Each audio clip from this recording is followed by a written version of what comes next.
Hi guys, welcome back to our last part of the restoration. Today we want to talk a little bit more about tires. We spotted the tire is going to wear out soon when we take over the bike. So unexpectedly on this beautiful day, while we are crossing this junction, making a right turn, suddenly I hear a weird noise coming from the rail. We thought something hit our rim, so we sat at the roadside to check out what's wrong. So out of my expectation, I saw this pin on the tires very close to the side wall.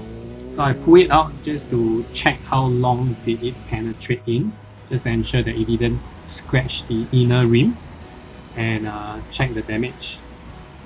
Because the pin is quite thick, so we know that there's no point patching it, plus the tire is quite worn out, so we decided to change a new one. So what we have to do now is to find a shop that we can tow to. We called quite a few workshops. Most of them doesn't do wheel balancing, which is important for high-speed riding to keep your wheel balanced and stable. Finally, we found one.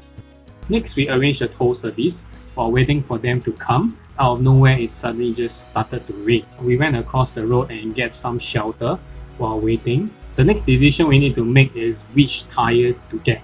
Initially, I was thinking of using back the Michelin Pilot 2 CT, which we used on our previous bike, and I like it a lot because it's very stable. However, I was thinking that we should try something new, so we dropped this option. Next, we found this brand called Shinko, which I read some good reviews about it, and it's relatively affordable. The front and back is only 200 odd, but the dealer doesn't do installation, and the recommended workshop does not do balancing. The installation was about $90, so after doing the math, it came out to be about the same price as other brands, so no point trying out, we just drop it. The next option we can go for is to remain the same, using back the Pirelli Diablo Rosso 3, which is a good tire, very sticky and very easy to maneuver.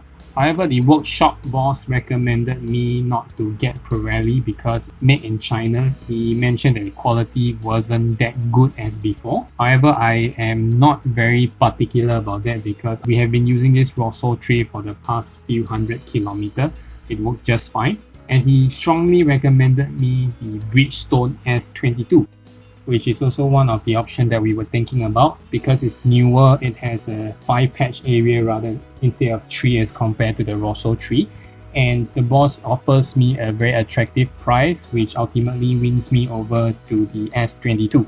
The S22 is still the most expensive out of all these options.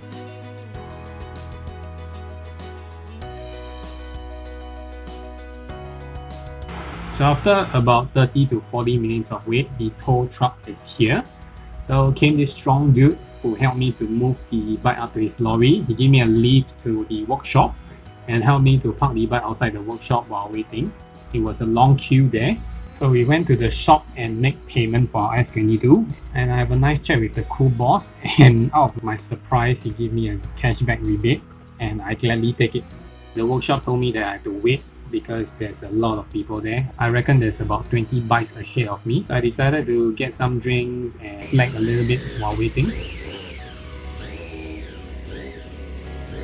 After 3 hours of waiting, we finally got the bike back with the tire replaced and the wheel balance. However, I would felt that if you are in the rush, I would really willing to pay a little bit more rather than waiting.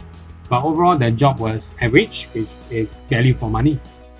We totally have no regret getting the S22. It's a very sticky tire. It gives you confidence to go lower because it's very sticky and very stable while you're doing cornering. However, when you're on the straight, it is not very stable when you're at high speed. Probably it's designed for cornering and stuff, not too sure about that. Wet weather and dry weather is good. However, don't push too hard on the wet weather because we experienced a heat on our first few days, probably because of the tire wax and stuff was still there.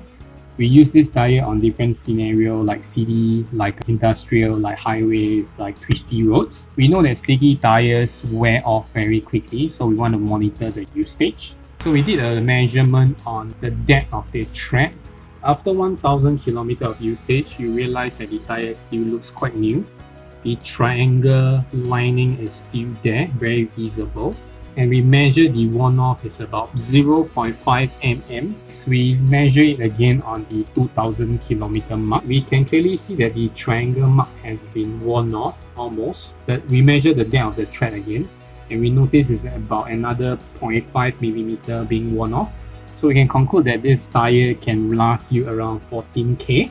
That is the estimated lifespan of the S22. However, it all depends on other variables like the type of road that you ride on, the weight of the bike and the load, and also the pressure input into the tire, etc. So we bought a rim sticker, and today we want to install onto the rim. So we did some washing. Installing the rim sticker is quite easy, it's just plug and play. We order a 18-inch sticker for a 17-inch rim. Not to worry because you are required to overlap the ending of each sticker. It will not affect the end result, as you can see here. Total there's 16 pieces of sticker, 4 on each side of your rim. Okay, just now it's done. For 4 sides.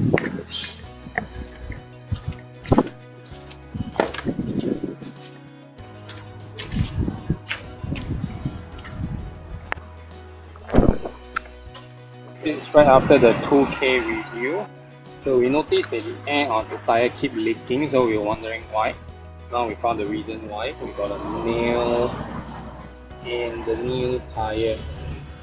There are a few ways you can fix it. So one is using the plug. They show a picture of the plug here, but the plug is only temporary. So we wanted a permanent fix. So the permanent fix will be a patch from inside. And what we're gonna do now is to inflate the tire and ride to the workshop.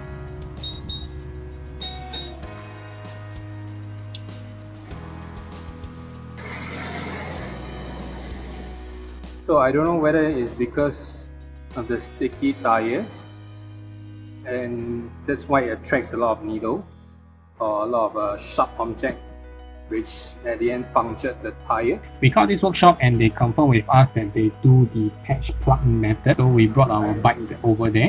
They removed the tire and then they did the patch plug from inside. So about 20 minutes later, the job is done. So the mechanic installed back the real tire, inflate back the pressure. They also helped me to adjust my chain a little bit. They're also very nice that they helped me to top up my brake fluid. The whole job cost about $35. So this is how the patch looks like afterwards. Alright, thank you guys for watching my videos. See you on our next video. Bye bye.